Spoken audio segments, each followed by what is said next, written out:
فعصى فرعون الرسول فأخذناه أخذا وبيلا.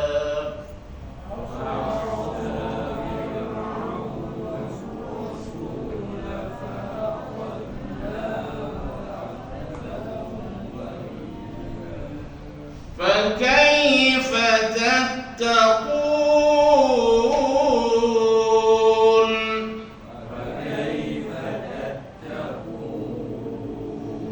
إن كفرتم يوما يجعل الولدان شيبا.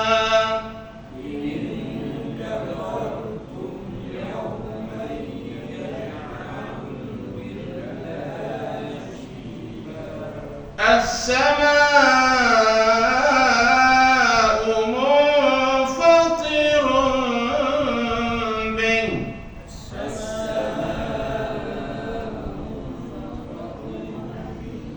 كان وعده مفعولا.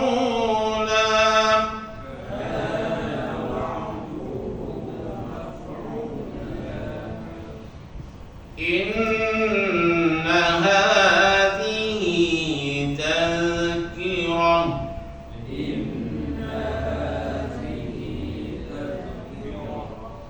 فمن شاء اتخذ إلى ربه سبيلا.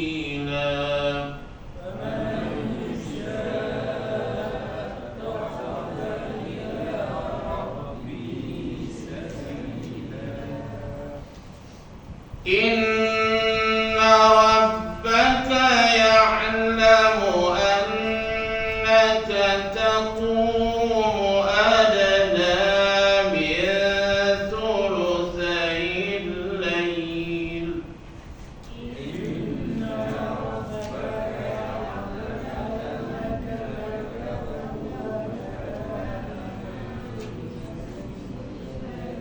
ونصفه وثلثه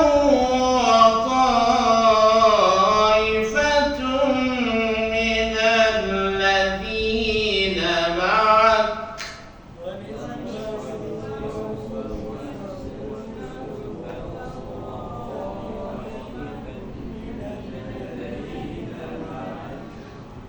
والله يقدر الليل والنهار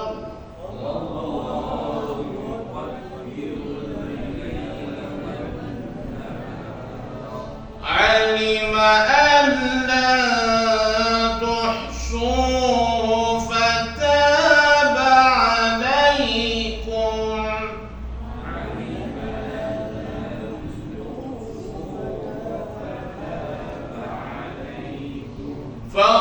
فاقرؤوا ما تيسر من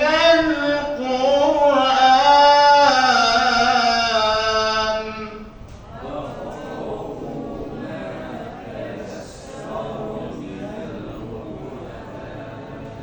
علم أن سيكون منكم مرضى وآخرون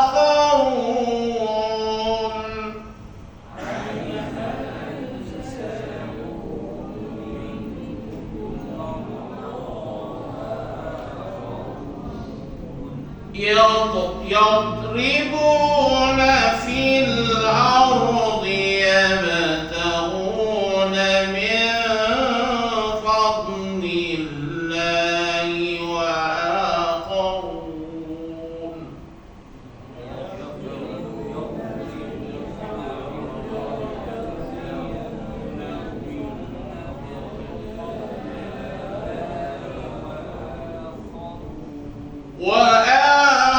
وآخرون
Allaha ghafurur rahim.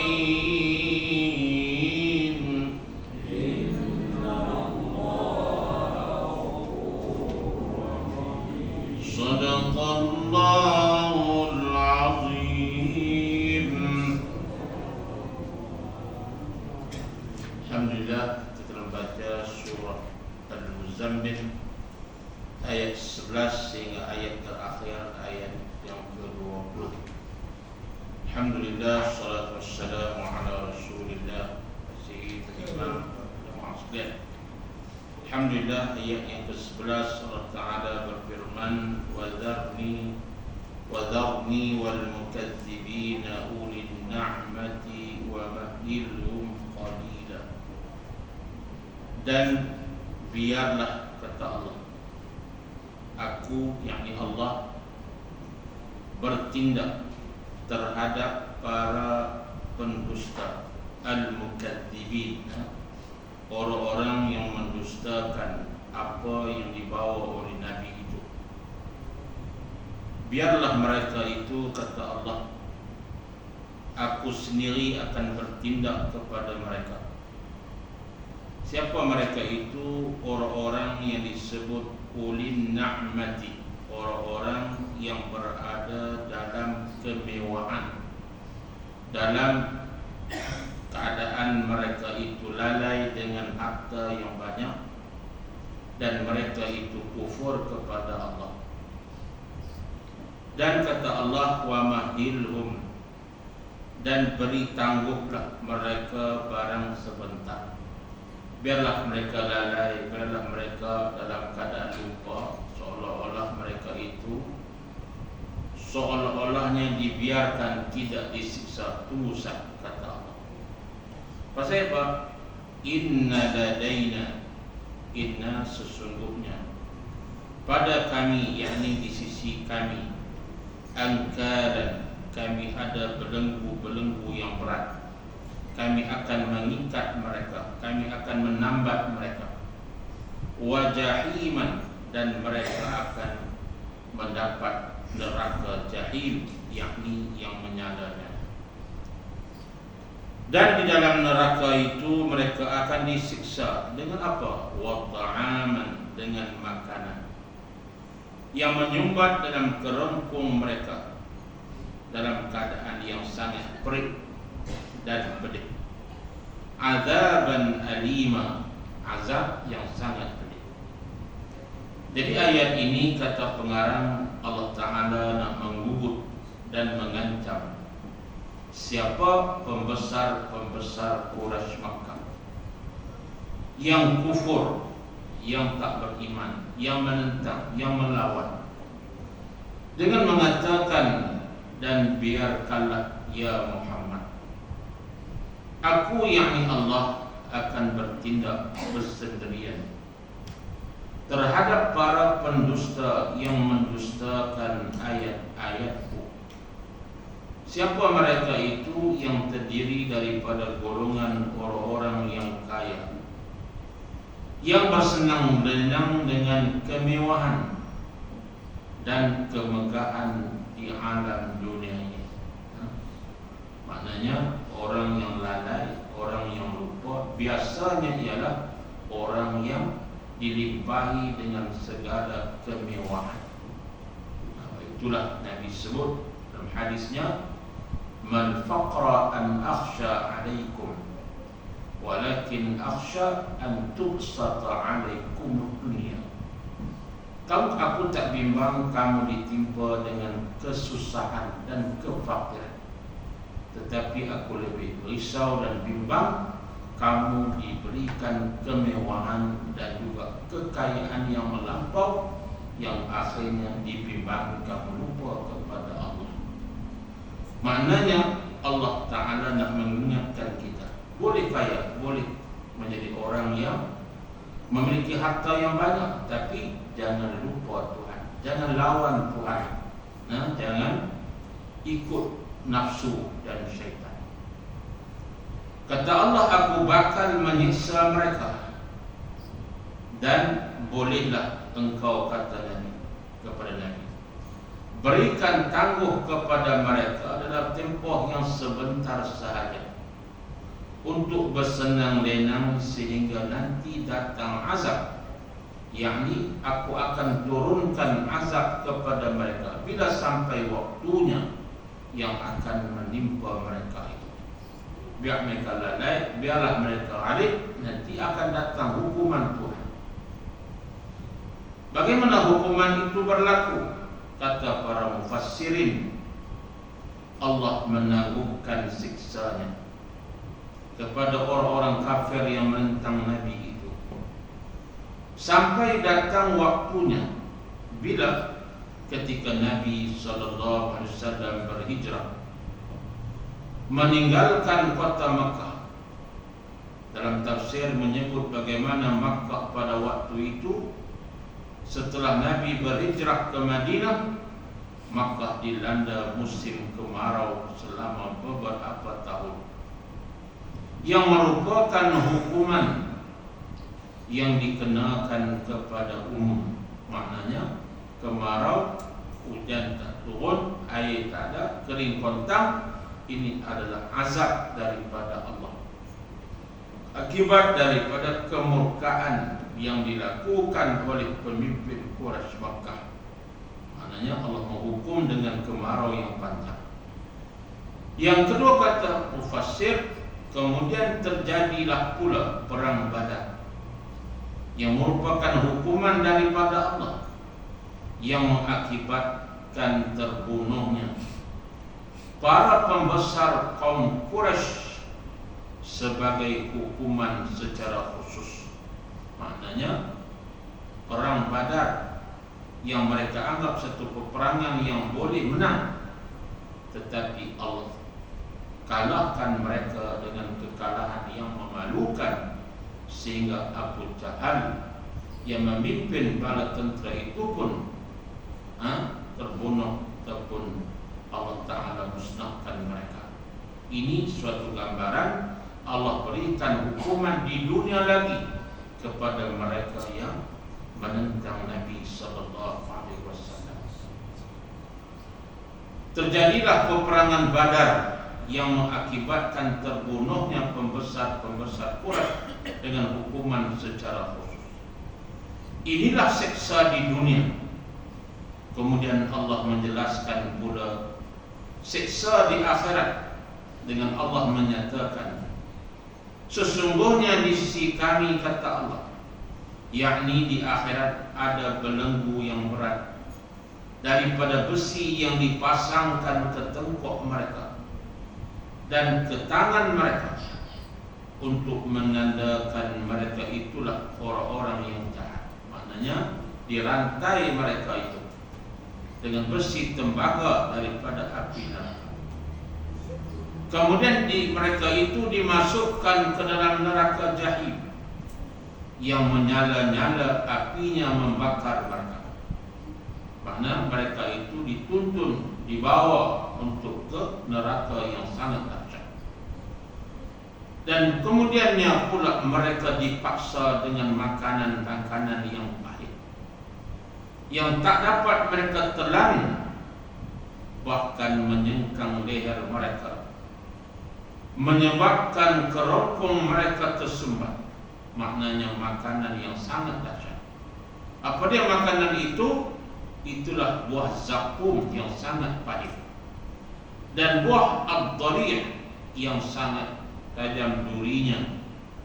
Itulah makanan yang merupakan makanan ahli neraka. Inilah makanan yang mereka makan, lalu tersengkang ditekak, tak dapat masuk dan tak dapat keluar, lekat di leher mereka. Inilah bentuk siksaan yang sangat pedih. Di samping kesengsaraan, adanya besi yang berat membelenggu tengkok dan tangan mereka. Angkala wa jahima wa ta'aman da ussatin wa adaba.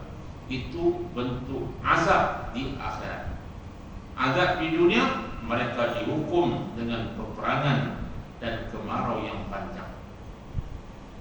Kemudian Allah menjelaskan yauma, pada hari tarjuful ard, pada hari bergoncangnya al-ard, akan bumi, wal jibal, dan gunung kanang, wa kanatil jibalu kathiban mahila, dan menjadilah gunung kanang itu seumpama timbunan pasir yang berterbangan bila berlakunya kiamat, yakni kerosakan kepada alam ini. Inna, sesungguhnya kata Allah, arsalna ilaikum, sesungguhnya kata Allah, kami telah menghantarkan kepada mereka. Siapa? Umat di kalangan mereka itu di zaman Nabi, para orang-orang Quraisy Makkah, sampailah kepada kita hari ini. Nabi kita Muhammad, syariatnya sampai kepada kita. Ilaikum rasulan, kepada kita semua ini. Siapa? Rasulan, utusan Allah. Syahidan alaikum, yang telah mengutuskan kepada kamu, hai orang kafir Makkah.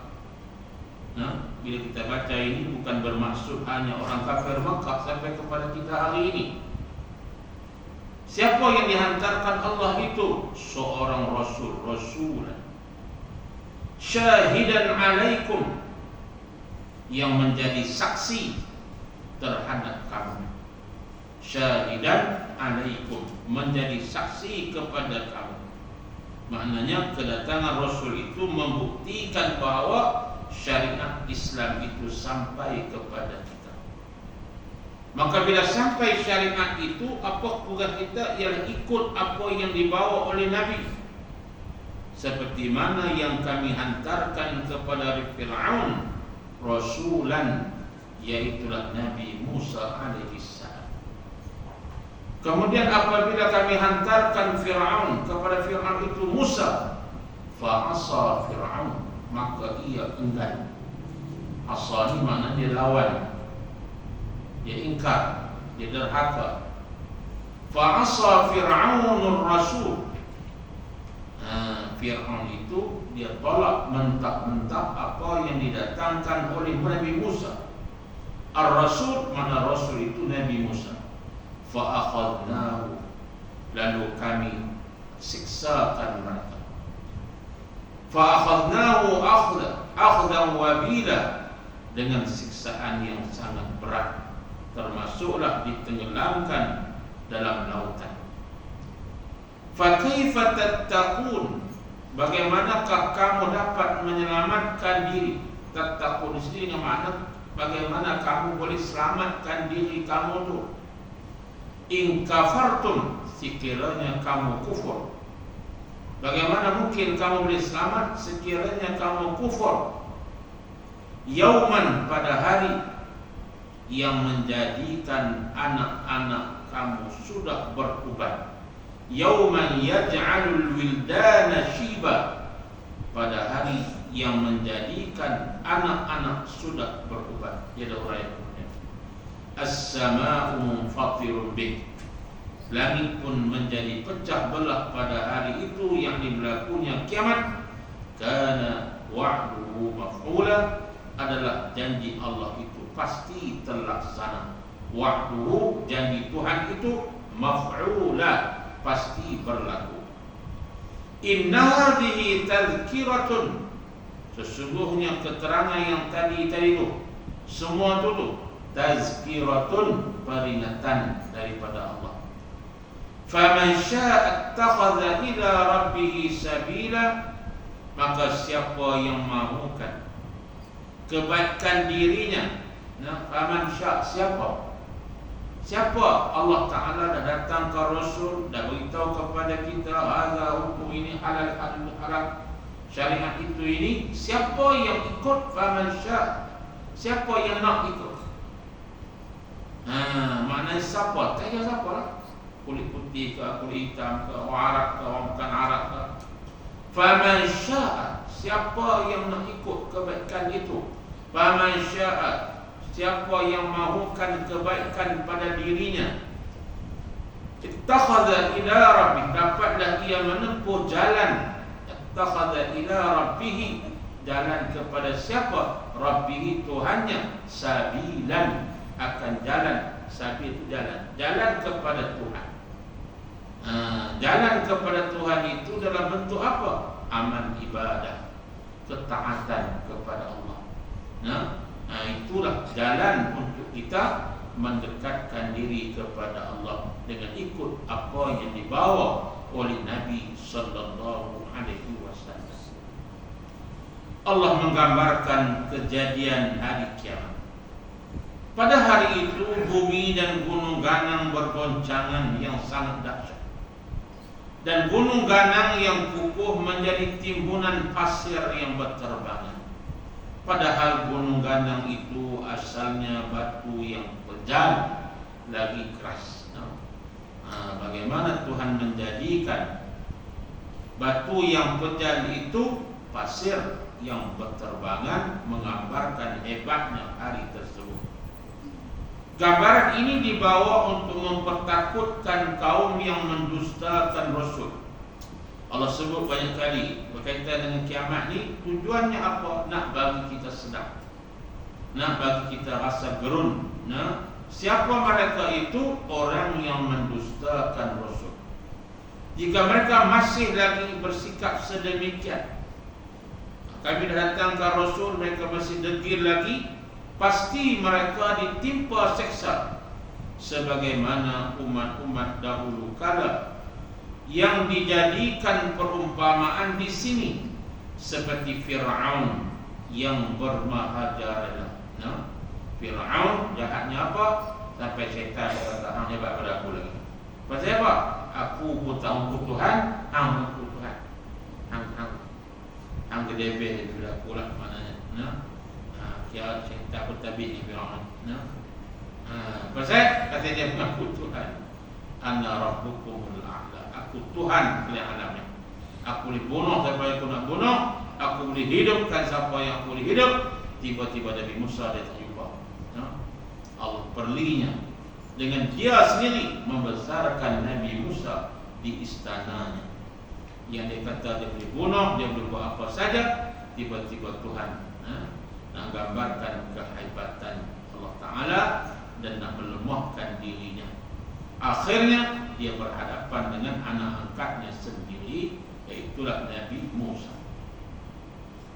Allah menyatakan, sesungguhnya kami Allah telah mengutuskan kepada kamu, hai orang-orang kafir Makkah, seorang Rasul, iaitulah Muhammad sallallahu alaihi wasallam.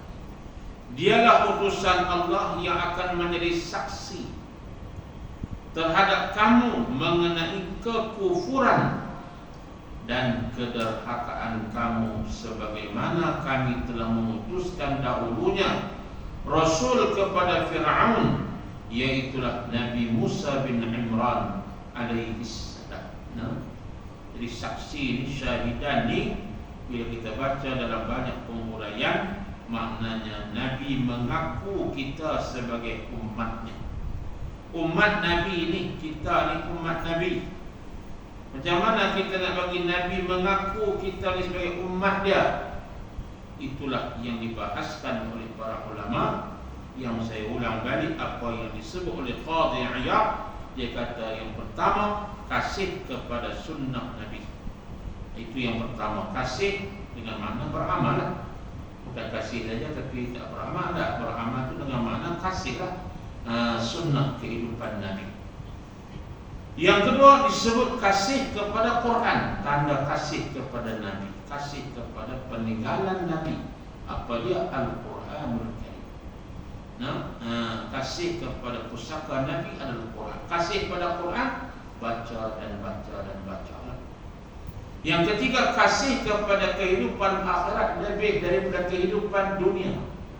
Maknanya kita kasih kepada Nabi itu dengan makna hidup kita kasih kepada kehidupan akhirat lebih daripada kehidupan dunia ni. Kena fikir bekalan kita ni cukup dah lagi ni. Kalau Tuhan tak takdirkan mati hari ni, cukup dah ni. Apa dah cukup dah, dia kata banyak tak boleh kata gitu. Tak cukup lagi. Tak cukup-cukup lagi kita ni. Pasal apa? Kita pun banyak buat dosa. Jadi kita muhasabah. merasa risau dan bimbang, kena ada.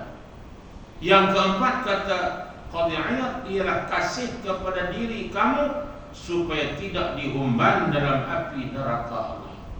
Mana kita kasih kepada Nabi, kasih kepada kita supaya kasih kita itu jangan disentuh oleh api neraka Allah. Macam mana nak buat? Kena jaga siang malam, jaga dan berdoa supaya kita tak disambar oleh api neraka dengan jaga diri kita, fizikal kita, rohani dan jasmani kita daripada perkara dosa. Kemudian katanya lagi, dikhaskan menyebut Fir'aun dengan Nabi Musa di sini kerana Nabi Muhammad sallallahu alaihi wasallam telah disakiti oleh penduduk Makkah dan menganggapnya sepi lantaran baginda dilahirkan dalam masyarakat mereka, sebagaimana Fir'aun telah memperkecilkan Musa, Nabi Musa, dan menganiayakannya kerana dialah yang mengasuh dan membesarkannya. Seterusnya Allah mengisahkan Fir'aun telah derhaka kerana mendustakan Nabi Musa dan tidak mahu beriman dengannya, sebagaimana orang kafir Quraisy telah derhaka dan mendustakan kerasulan Muhammad sallallahu alaihi wasallam. Nabi bukan orang lain di kalangan mereka, yang mereka percaya, yang mereka tahu kebaikan itu, tetapi bila dilantik sebagai Rasul, terus mereka tolak Nabi. Sebab itu Allah binasakan Fir'aun dengan cara yang kejam, dengan menenggelamkannya bersama kaumnya dalam laut. Inilah petanda buruk yang akan menimpa orang kafir Makkah jika berterusan menderhakai Muhammad sallallahu alaihi wasallam.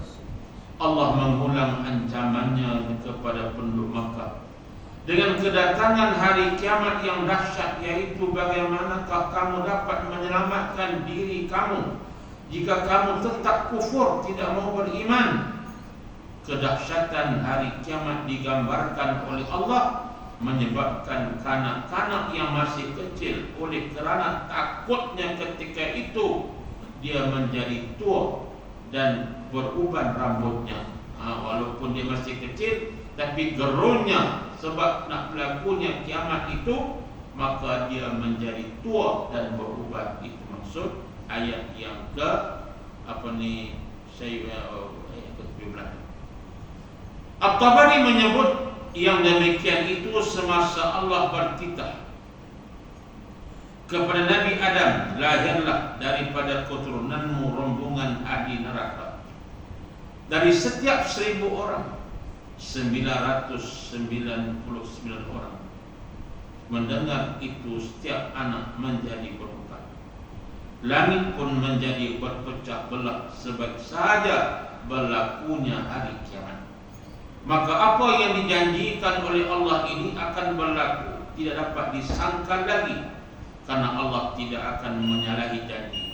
Sesungguhnya inilah merupakan amaran yang menakutkan, sebagaimana peringatan dan pengajaran kepada manusia.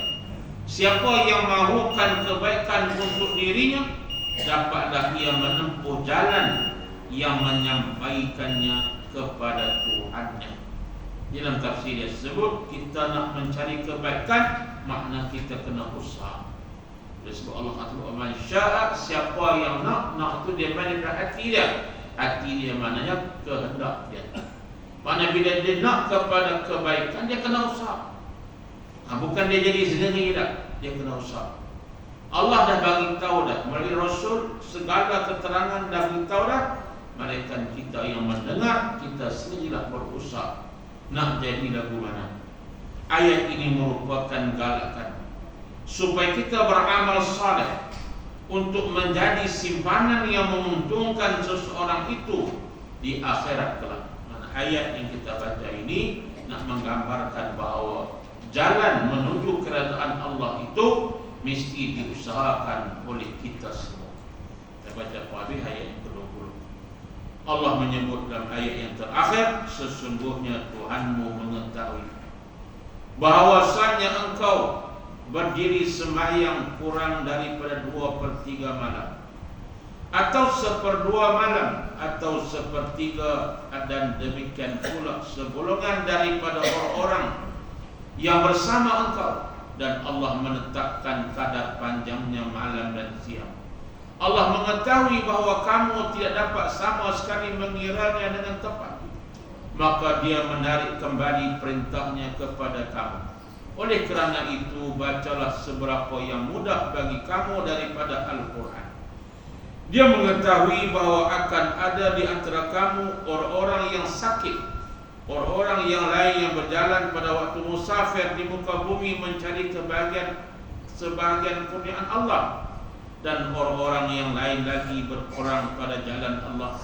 Maka bacalah serapa yang mudah bagi kamu daripada Al-Quran, dan dirikanlah sembahyang, bayarkanlah zakat, berikanlah piutang kepada Allah dengan piutang yang baik, dan apa juga kebaikan yang kamu kerjakan untuk dirimu, pasti kamu mendapat balasannya. Apa juga kebaikan yang kita kerjakan itu pasti akan dapat balasan, dengan syarat apa? Dengan 2 syarat. Apa dia? Ikhlas dan betul kaifiatnya. Nah, kena ikhlas. Yang kedua, betul cara buat tu, baru dapat ganjaran di sisi Allah. Sebagai balasan yang paling besar pahalanya, dan mintalah ampun kepada Allah. Sesungguhnya Allah Maha Pengampun lagi Maha Penyayang. Di akhir surah ini Allah mengulangi kembali apa yang diperkatakannya pada permulaan surah terdahulu mengenai perintah beribadat di waktu malam. Jadi ayat yang terakhir ini Allah ulang balik peringatan daripada ayat pertama yang kita baca, ya ayyuhal muzammil tu, Allah ulang balik. Bagi apa? Nah, apa kata pentingnya untuk kita bangun beribadah di waktu malam.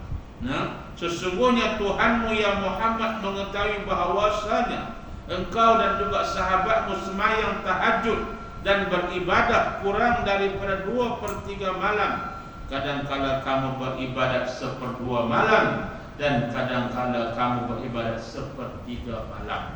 Maknanya bangun di waktu malam beribadah sama ada 1/3, 1/2, ataupun kurang daripada itu. Yang penting bangun dan beribadah padanya.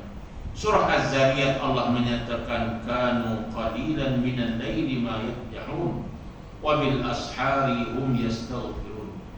Mereka sedikit sekali tidur pada waktu malam, dan akhir malam pula mereka memohon ampun. Ini sifat Nabi dan para sahabat. Minta ampun bila? Pada waktu sahur. Wa bil ashar, waktu sahur itu bangun untuk banyak istighfar. Wallahu yuqaddirul laila wan nahar, dan Allah menetapkan kadar panjangnya malam dan siang. Allah mengetahui sukatan panjangnya malam dan siang, serta bahagian waktu malam dan saat-saatnya di mana kamu akan mengerjakan ibadah pada saat tersebut, semata-mata mengharapkan keredaan Allah, karena dialah Allah yang mengatur perjalanan keduanya, malam dan siang. Maknanya ibadah malam, ibadah siang. Maknanya malam kita ibadah secara khusus, siang kita ibadah secara umum, mencari rezeki, nafkah dan sebagainya, juga ibadah dengan syarat niat kerana Allah Azza wa Jalla. Alima alla tuhsuhu fataba alaikum. Allah mengetahui bahawa kamu tidak akan sama sekali mengiranya dengan tepat, maka Dia menarik kembali perintahnya kepada kamu. Allah Ta'ala mengetahui bahawasanya kamu tidak sanggup bangun untuk beribadah sepanjang malam, ataupun beribadah pada sebagian besar malam tersebut. Oleh itu Allah kasihan kepada kami. Kamu lalu menarik kembali hukum yang diperintahkan dengan memberikan keringanan. Yang sebelumnya zaman awal itu diwajibkan bangun malam, kemudian Allah menggalakkan dalam bentuk ayat yang seterusnya, faqra'u ma tayassara minal Qur'an, bangun dan bacalah beberapa yang mudah bagi kamu daripada Al-Quran. Dirikanlah sembahyang malam sebagaimana yang terdaya oleh kamu. Sembahyang malam dibahasakan dengan makna qra'u di sini yang artinya bacalah, karena membaca itu dalam solat adalah satu daripada bagian solat. Kata Al-Hasan, yaitu yang dibaca pada solat Maghrib dan Isya, Dan kata as-suddi sebeberapa yang mudah dari Al-Quran ialah sekadar satu ayat. Satu ayat yang mudah kita berbayar. Satu berbayar. Dapat satu 10 berbayar. Nah, mana saya syarah itu satu ayat.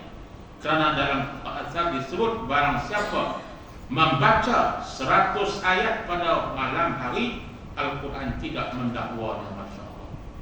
Tengok lagi tadi. Malam ni kena mula ni. 100 ayat paling kurang. Surah Tabah apa ya? 30 dah. Dan 70 lagi. Dah ada no. 100 ayat. Masya Allah. Kalau boleh kita amalkan. Barang siapa membaca 100 ayat pada waktu malam, Quran tidak mendakwanya. Maknanya Quran menolong kita. Quran dan pusaka Nabi, bila kita baca menunjukkan kita kasih kepada Nabi. Ibnu Abbas berkata, semayang malam ini telah digugurkan kewajibannya di kalangan para sahabat Rasul, tetapi jika mereka kerjakan hukumnya sunat dan kekal diwajibkan ke atas Nabi. Alima an sayakunu minkum marda. Allah mengetahui memang ada di kalangan kamu orang-orang yang sakit. Wa akharuna yatribuna fil ardi yabtaghuna min fadlillah. Dan orang-orang lain yang berjalan musafir di muka bumi mencari sebagai kurniaan. Kaum yang lain pula ada yang berlayar untuk berniaga, mencari rezeki dan sebagainya. Maka mungkin di malam hari ada keletihan, maka Allah ringankannya. Wa akharuna yuqatiluna fi sabilillah. Dan ada di kalangan kamu orang-orang yang berperang di jalan Allah. Dan ada pula kaum yang lain dari golongan yang pergi berperang dan berjihad pada jalan Allah untuk meninggikan slogan la ilaha illallah Muhammadar Rasulullah serta menyiarkan agamanya. Adapun orang yang sakit, orang yang musafir, orang yang berperang di jalan Allah yang disebutkan ini, mereka amat berat untuk bangun mengerjakan di waktu malam karena kesusahan ataupun keletihan mereka. Tetapi sekiranya mereka menghidupkannya, suatu kelebihan yang besar. Itulah sebabnya Allah memberikan keringanan kepada mereka. Orang yang sakit tidak berdaya bangun di waktu malam karena sakit. Orang yang berlayar dan berperang sibuk dengan pekerjaan yang berat pada waktu siang, kalau tidak tidur pada waktu malam akan menambahkan beratnya tugas mereka. Oleh itu Allah meringankan beban yang merupakan kewajiban sembahyang malam itu dan dibatalkannya, makna tidak diwajibkan tetapi digalakkan. Faqra'u ma tayassara minhu. Kerjakanlah oleh kamu sembahyang pada waktu malam mana yang terdaya oleh kamu, dan bacalah di dalam ayat dalam solat apa yang mudah bagi kamu. Mana dalam Quran dan dalam bacaan malam itu kita bacalah ayat-ayat Al-Quran yang kita hafal ataupun kita membaca mushaf yang kita letak depan dan sebagainya. Yang penting beberapa ayat kita baca pada waktu malam itu. Ayat ini diulang menyebutkan di sini bahawa tanda untuk membatalkan hukum wajibnya sembahyang malam dengan hukum yang datang kemudiannya yang mewajibkan sembahyang fardu yang 5 waktu sebagaimana yang dinyatakan oleh Allah, wa aqimus salat wa atuz zakat. Dan dirikanlah sembahyang dan bayarlah zakat. Tunaikanlah kewajiban sembahyang fardu yang 5, yaitu zuhur, asar, maghrib, isya dan subuh dengan sempurna, tepat pada waktunya dan sempurna pula syarat dan rukunnya. Ini di antara sunnah yang sangat dituntut Nabi sallallahu alaihi wasallam, iaitulah satu kisah yang menarik. Kata Abdullah bin Maktum, dia bertanya kepada Nabi, ya Rasulullah, aku buta, tak boleh pergi sembahyang. Macam mana ya Rasulullah? Aku tak ada siapa yang nak bawa aku pergi ke masjid. Maka Rasulullah tanya, hal sami'tan tidak? Kamu dengar atau tidak azan? Dia kata dengar. Kalau dengar apa namanya? Kok mana aku namanya? Rasulullah kata hambur hati Ali ke al-guna dah. Yang penting soalan Rasulullah pada hal sami'tan tidak? Dengar tak azan? Dengar. Kalau dengar, kenapa?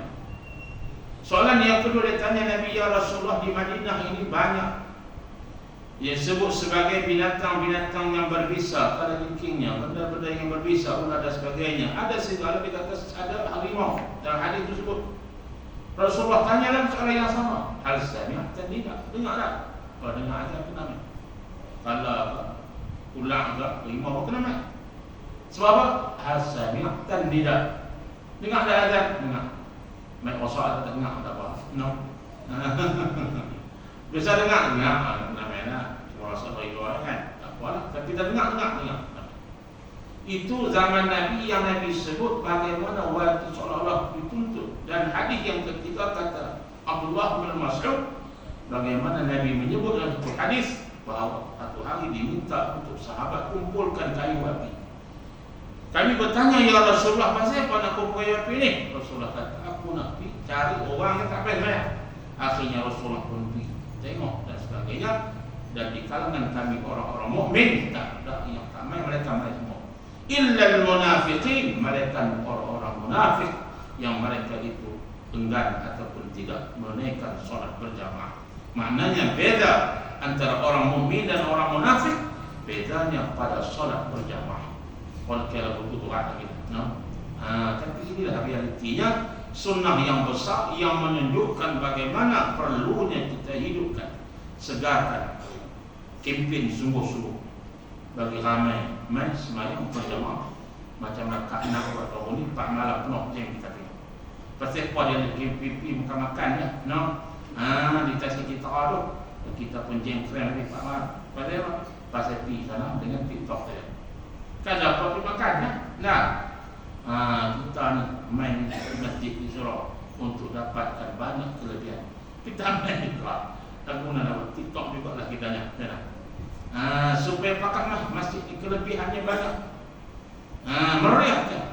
Seperti mana kita datang tengok orang itu tempat-tempat yang bersifat keduniaan, datanglah ke rumah Allah, tapi bukan mudah. Bukan mudah. Tapi Rasulullah memberi peringatan itu nak menggambarkan pentingnya sebagaimana yang dilakukan para sahabat.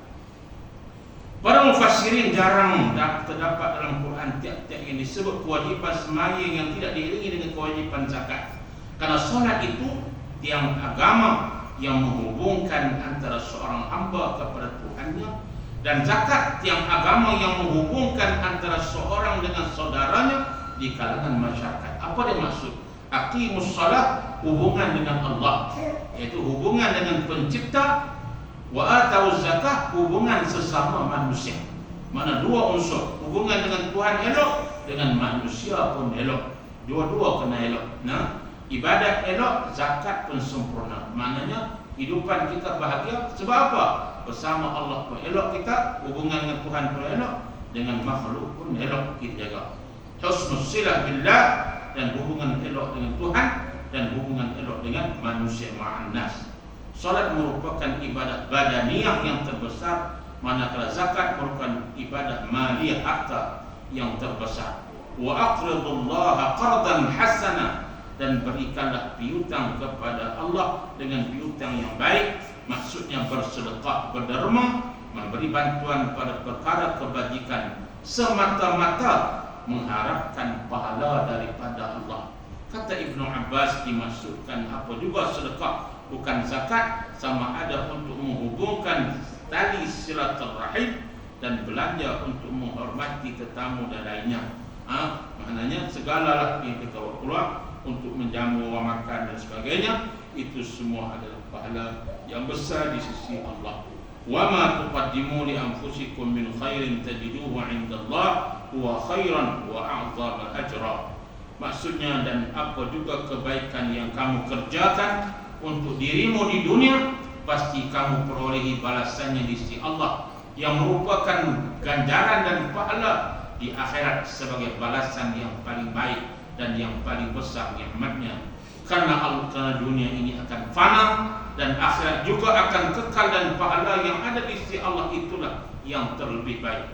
Wa astaghfirullah, innallaha ghafurur rahim, dan berusahalah untuk kamu minta ampun pada Allah. Maknanya dalam banyak beribadat, sembahyang, baca Quran, dan Allah Ta'ala ingatkan kita sentiasalah kita memohon ampun, beristighfar kepadanya.